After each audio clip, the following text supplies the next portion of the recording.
안녕하세요. 오늘 여러분과 함께 좀 깊이 이야기 나눠볼 자유는요. 새로운 계시록 23장과 24장 발췌본입니다. 제목부터가 뭔가 좀 범상치 않죠? 네, 그렇습니다.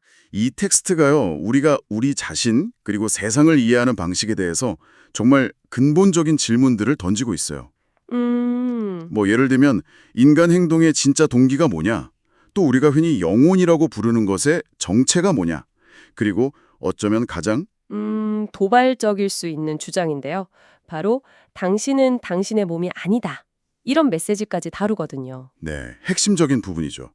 그래서 오늘 저희 목표는 이 흥미롭고 또 때로는 좀 난해할 수 있는 개념들을 함께 탐구하면서 여러분 각자의 이해를 좀 도울 수 있는 뭐랄까 열쇠를 찾아보는 겁니다. 좋습니다. 시작부터 아주 강렬한 아이디어가 나오는데요. 당신은 당신의 몸이 아닙니다. 당신은 한계가 없고 끝이 없습니다. 네, 처음 딱 들으면 이게 무슨 소리지? 싶을 수 있어요. 그쵸? 우리가 평생 나라고 여기면서 살아온 이 몸이 내가 아니라니. 맞아요. 좀 충격적일 수 있죠.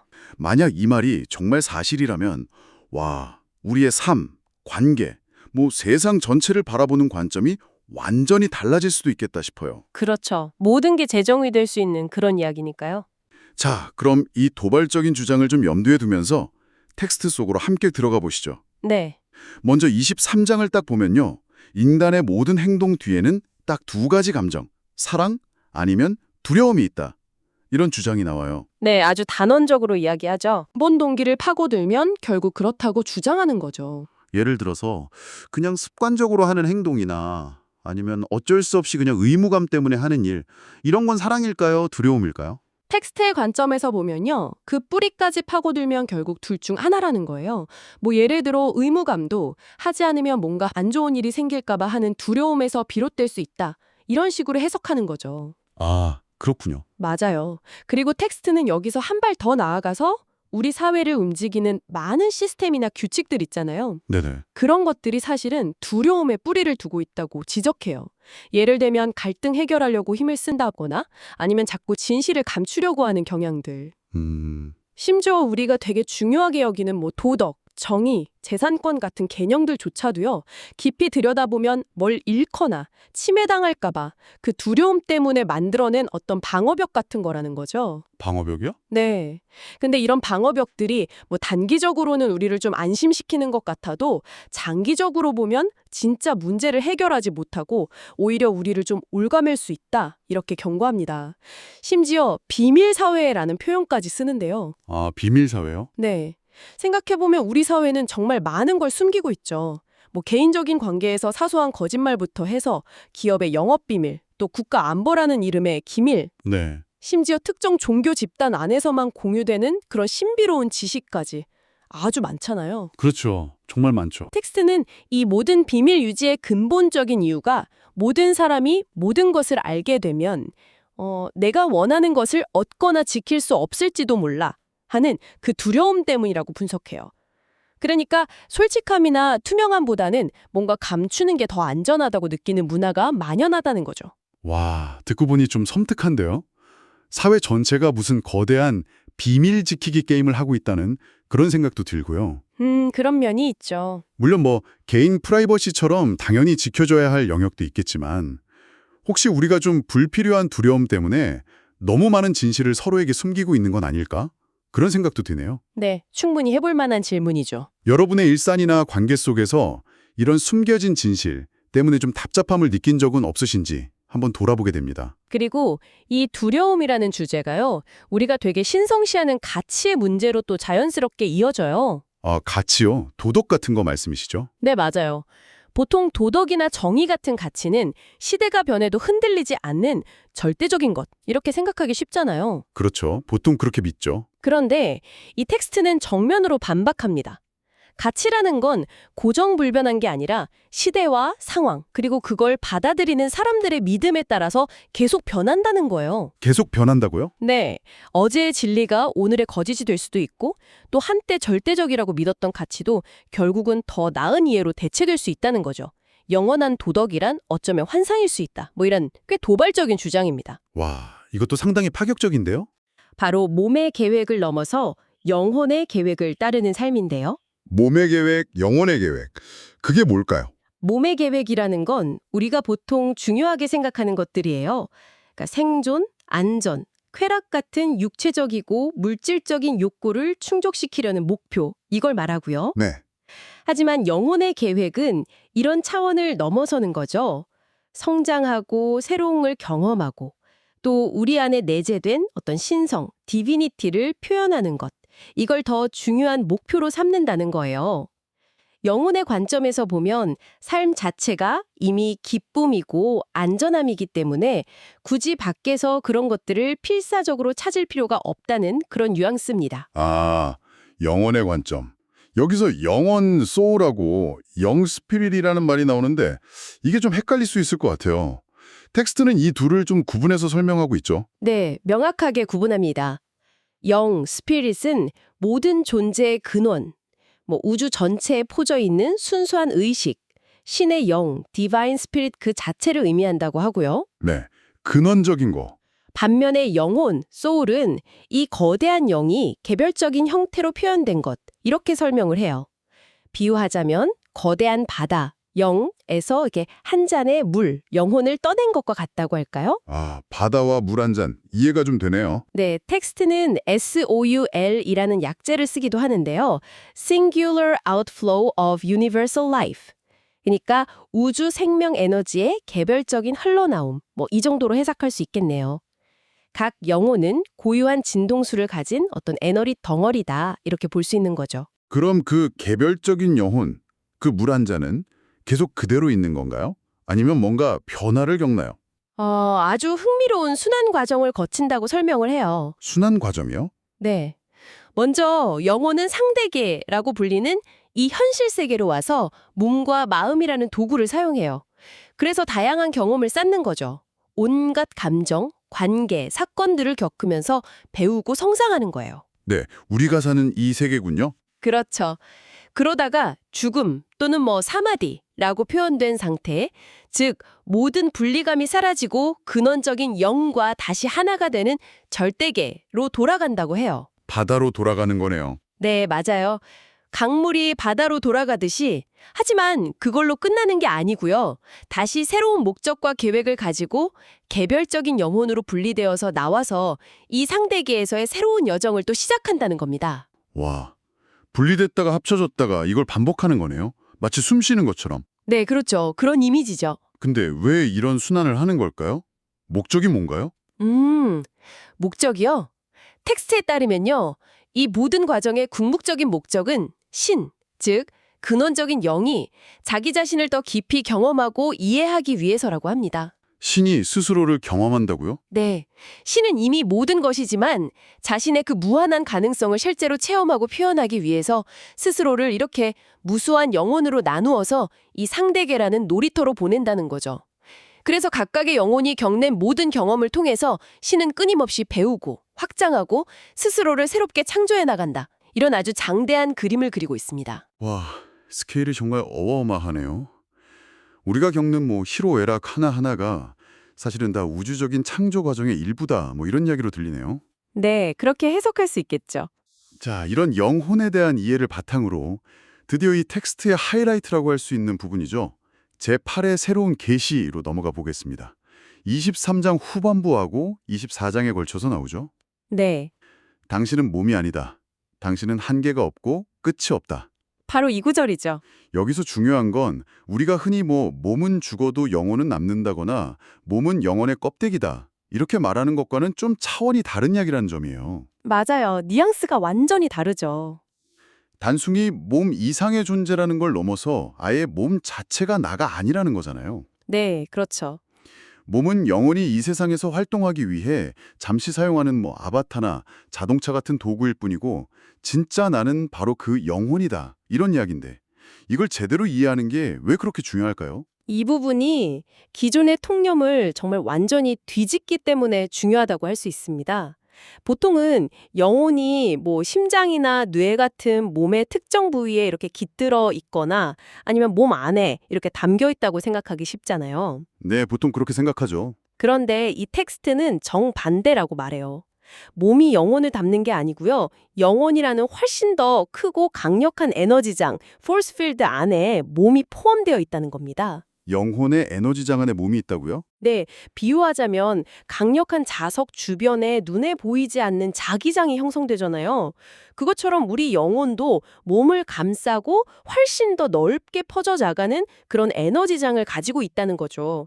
우리가 가끔 이야기하는 오라라는 것은 이 복잡하고 광대한 에너지장을 아주 단순하게 표현한 것에 불과하다. 이렇게 덧붙이고요. 아, 오라가 그런 거였군요. 여기서 정말 흥미로운 점은요. 이 에너지, 즉 영혼이 단순한 어떤 기운 같은 게 아니라 실제로 물질을 창조하는 근원적인 힘이라는 설명이에요. 에너지가 물질을 창조한다. 네. 그리고 이 영혼의 에너지장은 우리 몸 주변에서 딱 끝나는 게 아니라 이론적으로는 무한히 바깥으로 확장된다는 겁니다. 경계가 없다는 거죠.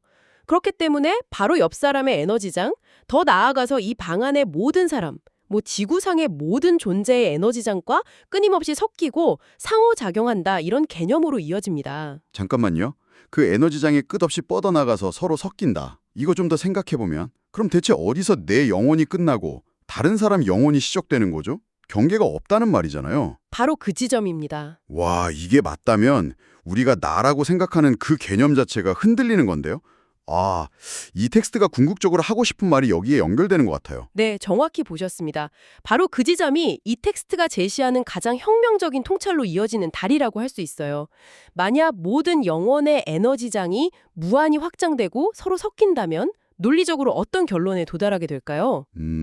개별 영혼이라는 게 사실상 없다는 건가요? 그렇죠.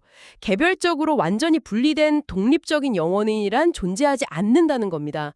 텍스트는 집안의 공기 비유를 들어서 설명해요. 집안의 공기요? 네, 집안의 거실, 부엌, 침실 이렇게 여러 공간이 벽으로 나뉘어 있지만 그 안의 공기는 결국 하나로 다 연결되어 있잖아요. 아, 그렇죠. 냄새도 퍼지고 하니까. 네, 맞아요. 부엌에서 맛있는 냄새 나면 거실에서도 맡을 수 있는 것처럼요. 마찬가지로 우리 각자는 개별적인 몸을 가지고 다른 존재처럼 보이지만 우리를 이루는 근본적인 영혼 에너지는 사실상 하나로 연결되어 있다는 거예요. 모든 영혼이 본질적으로 하나다. 와, 이건 정말 엄청난 이야기인데요. 그럼 우리가 나라고 부르는 건 뭐죠? 그 개별성은? 텍스트에 따르면요. 우리가 나라고 인식하는 그 개별성은 그 하나의 영혼, 즉 신의 영이 무수히 다양한 방식으로 자신을 표현하는 그저 한 모습일 뿐이라는 겁니다. 한 모습일 뿐이다. 네, 마치 바다의 모든 파도가 결국은 같은 물로 이루어진 것처럼요. 파도는 저마다 다른 모양과 크기, 움직임을 가지지만 그 본질은 전부 똑같은 바닷물이잖아요. 네, 그렇죠. 우리도 각자 고유한 개성과 경험을 가진 개별적인 파도처럼 보이지만 그 근본에는 하나의 거대한 의식, 즉 신의 영이 흐르고 있다는 거죠. 그러니까 나와 너의 구분은 궁극적으로는 환상일 수 있다는 겁니다. 환상일 수 있다. 이 하나됨이라는 개념이 왜 그렇게 중요하냐면 이것이 기존의 많은 종교적 또 사회적 통념과 정면으로 부딪히기 때문이에요. 아, 어떤 점에서 그렇죠? 예를 들면 특정 민족이나 종교만이 선택받았다 이런 선민사상 아니면 오직 하나의 길만이 구원으로 이어진다 이런 배타적인 교리 또 천국과 지옥으로 사람들을 딱 나누는 이분법적인 세계관 이런 것들은 전부 분리에 기반한 생각들이잖아요. 네, 그렇죠. 나누는 거죠. 텍스트는 바로 이런 분리적인 철학, 우리와 그들을 나누는 그런 배타적인 신학이 세상을 더 혼란스럽고 위험하게 만들 수 있다고 아주 강하게 비판합니다. 그래서 24장에서는 이런 전통적인 가르침, 특히 사람들에게 막 죄책감이나 무가치함을 느끼게 만드는 그런 종교적 접근 방식에 대해서 의문을 제기하는 거군요. 맞습니다. 거기 보니까 로버트 슐러 목사의 자긍심 신학이나 해롤드 쿠셔너 랍비 이야기 같은 걸 인용하면서 어떤 인간의 존엄성, 보편적인 존중 이런 걸 강조하는 새로운 관점을 제시하려는 것 같아요. 네, 정확해요. 텍스트가 제안하는 새로운 영성, 뉴 스피리추얼리티의 핵심 기초가 바로 이 하나됨에 대한 깊은 자각인 거죠. 우리는 모두 하나다. 나의 길이 너의 길보다 더 나은 것이 아니라 그저 또 다른 길일 뿐이다. 이것이 새로운 시대의 어떤 영적 슬로건이 될 수 있다. 이렇게 말하죠. 그냥 또 다른 길일 뿐이다. 네. 이 깨달음은 단순히 머리로만 이해하는 걸 넘어서 가슴으로 느끼고 삶에서 실천할 때 진짜 변화를 가져올 수 있다고 보는 거예요. 여기서 중요한 질문이 하나 떠오릅니다. 어떤 질문이죠? 만약 우리가 정말로 모든 존재와 깊이 연결되어 있다는 것을, 그래서 다른 사람에게 좋은 것이 결국 나에게도 좋고 다른 사람에게 해로운 것이 결국 나에게도 해롭다는 것을 진심으로 깨닫는다면 우리의 선택과 행동은 어떻게 달라질까요? 텍스트는 이러한 하나됨의 자각이 정치, 경제, 사회, 종교, 그리고 아주 사적인 인간관계에 이르기까지 우리 삶의 모든 영역을 근본적으로 바꿀 수 있는 잠재력을 가지고 있다고 주장합니다. 지금 여러분의 믿음은 여러분의 행동을 어떻게 만들어가고 있나요? 한번 스스로에게 던져볼 만한 질문이죠. 네, 정말 중요한 질문이네요. 그리고 이 새로운 영성은 무엇보다도 자긍심의 회복을 아주 강력하게 촉구하고 있어요. 네, 그 부분이 아주 강조되죠. 우리가 본래 죄인이나 보잘것없는 존재가 아니라 아주 신성한 존재, 천사 같은 존재다. 이걸 기억하라는 메시지가 계속 반복해져 나오더라고요. 맞아요. 스스로를 죄인이라고 믿을 때 나오는 행동하고 스스로를 신과 하나라고 믿을 때 나오는 행동은 완전히 다를 수밖에 없겠죠. 그렇죠. 출발점 자체가 다르니까요. 다른 사람들에게도 그들이 얼마나 위대한 존재인지 끊임없이 상기시켜줘라. 그래서 그들이 진정한 자신의 모습으로 돌아갈 수 있도록 도와라.